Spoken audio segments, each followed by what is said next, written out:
반가. 안녕하세요. 공기파 박용덕입니다.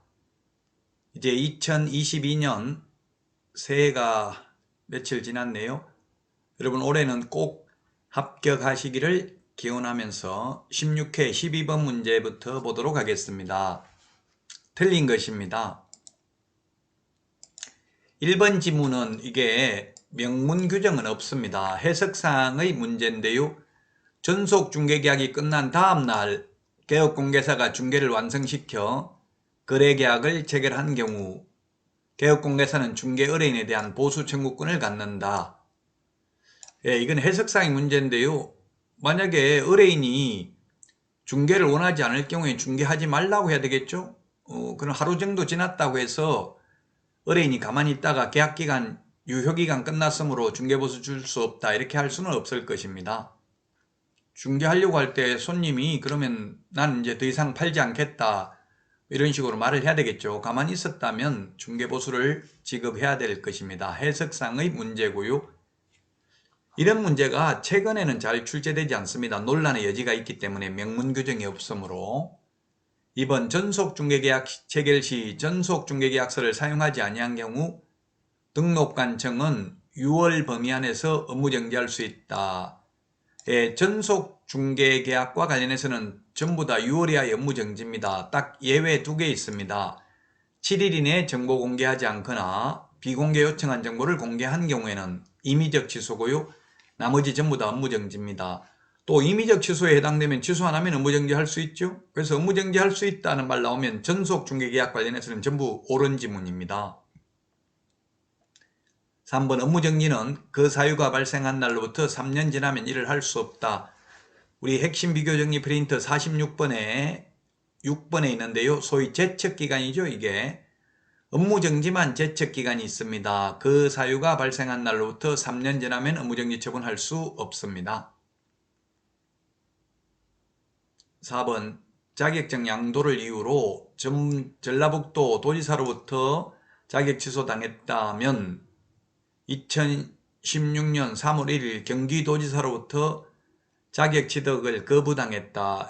자격 취소되고 나면 3년간 다시 시험 볼 수 없습니다. 그리고 3년간 취직도 안 됩니다. 네, 그렇죠. 3년간이니까 거부당했다. 옳은 지문입니다. 자, 그 다음에 5번 전속중개계약은 3개월이 원칙이므로 3개월 초과하는 계약은 효력이 없다 했는데 원칙 3개월이고 예외 당사자 약정입니다. 2개월로 약정할 수도 있고 5개월로 약정할 수도 있습니다. 따라서 5번이 틀린 지문이 되겠습니다. 효력이 없다라고 했는데 이 말이 틀렸죠? 5번이 정답이 되겠습니다. 다음은 13번 문제 보겠습니다. 중개보수에 대해서 틀린 것입니다. 자, 1번 지문 요것도 명문 규정은 없고 판례입니다. 판례인데요. 분양권의 경우에는 총분양대금이 아니라 총분양대금 이게 틀렸죠? 프리미엄을 합산한 금액이 아니라 현재까지 들어간 돈입니다. 계약금, 중도금, 계약금 총분양대금이 아니라 계약금, 중도금, 프리미엄, 실제 들어간 돈에다가 곱하기 요율을 한다는 이야기입니다. 판례가 항상 진리에 부합하는 건 아니죠. 그럼 플러스 프리미엄이 붙은 거는 이게 이해가 되는데 그럼 마이너스 P, 소위 마피라고 하는데 저 같은 경우에는 계약금 들어간 거 전부 다 한 푼도 못 받고 그냥 그대로 명의만 넘겨준 적도 있거든요. 그러면은 중개보수 못 받는 거죠. 이 판례대로 하면. 계약금, 중도금 들어간 돈에다가 프리미엄까지 합산하는데 프리미엄이 마이너스 프리미엄이 붙었다면 이 판례대로 하면 중개보수 한 푼도 못 받을 수도 있습니다. 그 판사들은 이게 플러스 프리미엄 붙은 것만 계산하는 겁니다. 예를 들면 분양가가 5억입니다. 여기에서 계약금 5천만 원, 1차 중도금 5천만 원, 1억 들어갔으면 프리미엄이 1억 붙었다 하면 2억에다가 곱하기 요율을 한다는 이야기입니다. 1번이 틀린 정답이고요. 2번 중개보수 청구권은 중개 완성이 있어야만 행사할 수 있다. 네, 그렇습니다. 변호사들은 수임료를 받지만 우리는 계약이 성사되어야만 중개보수를 받을 수 있습니다. 자, 그 다음에 3번입니다. 중개보수 지급 시기는 당사자 약정이 있으면 약정에 따르고 약정이 없는 경우 거래 대금 지급이 완료된 날입니다. 옛날에는 계약 성립된 날인데 중개 완성된 날, 즉 잔금 치른 날이 되겠습니다. 자, 그 다음에 4번 지문. 실비 청구권 행사는 권리분석에 소요되는 실비 청구는 이전 의뢰인에게 계약금 등의 예치 권고 제도와 관련되는 실비는 매수, 임차, 그 밖에 권리를 취득하려는 의뢰인에게 받을 수 있습니다. 등기사항 증명서 발급 비용을 매도인, 임대인한테 받을 수 있습니다. 왜냐하면 민법 판례에 의하면 매매계약의 경우 매도인은 완전한 소유권을 넘겨주고 잔금을 받는 게 동시이행관계에 있다는 게 판례입니다.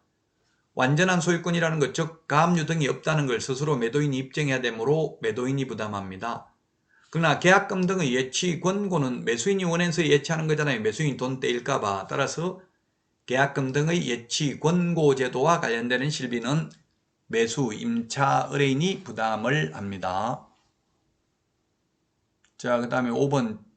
중개보수는 중개 완성에 대한 반대급부적 성격으로 중개보수 지급을 약정하지 않았어도 중개가 완성되면 당연히 보수 청구권이 인정된다는 게 판례입니다. 따라서 개업공개사들이 우리 집 팔아주세요 하면은 팔아주면 중개보수 줄 겁니까? 안 줄 겁니까? 묻지 않죠.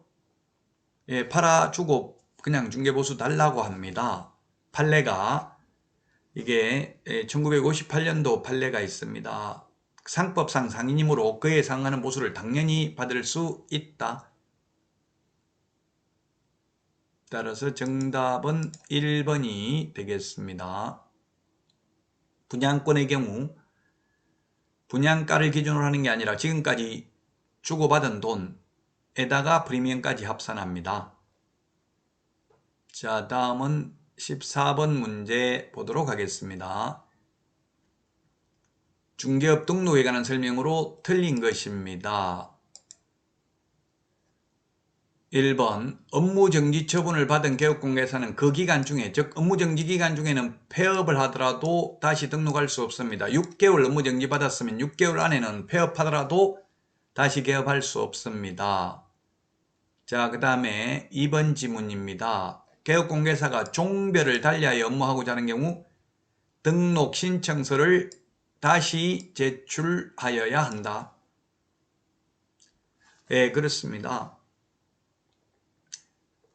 개업공개에서 종별을 달리한다는 것은 부칙개공이, 즉 중개인이 자격증을 취득해서 공인중개사인 개업공개사로 계속해서 업무를 하고자 하는 경우 원칙은 신규 등록입니다. 다만 예외적으로 부칙개공이 자격을 취득하여 동일 등록관청 안에서 공인중개사인 개업공개사로 계속해서 중개업을 영위하고자 하는 경우에는 등록증 재교부 신청을 해야 됩니다. 2번 지문은 요즘은 시험에 잘 나오는 지문은 아닙니다.